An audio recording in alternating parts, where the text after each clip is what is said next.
I am Philip Cox, and I am the founder of Cox Architecture Australia and International.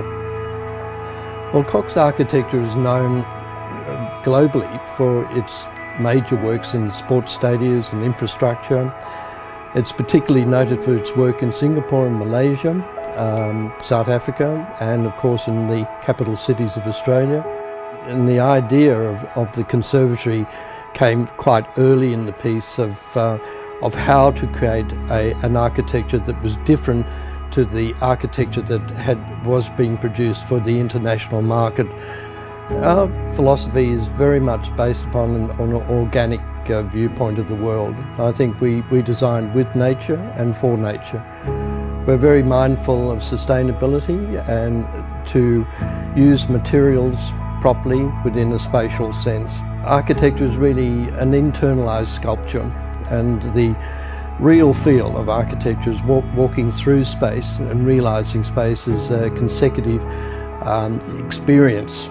Well, the design inspiration is the site itself, and as I said, that our relationship is an architecture related back to landscape, and certainly the site, and related back to the gardens, which are immediately adjacent to the site, and perhaps one of the most important pieces of landscape within Melbourne itself. The idea of the Conservatory being the protected outdoor environment became very much the inspiration, that people could go out instead of going out on a windy and cold balcony, that it would be more like a conservatory where you're protected but still being a part of nature with it. So that idea developed into a more crystalline form with the architecture itself. The top of the building is fragmented into a crowning, so that these wonderful geometries are expressed throughout the building and then take the form of the glass facets that are taken into the body of the building itself.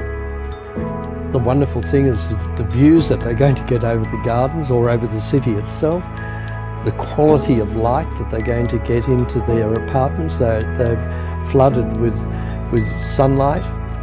It's the transparency of the development of the plan itself, that we've modulated the interiors in such a way that they appear 3 times bigger than they really are, I suppose, with the manipulation of the space and the way in which the space is continuous rather than segmented.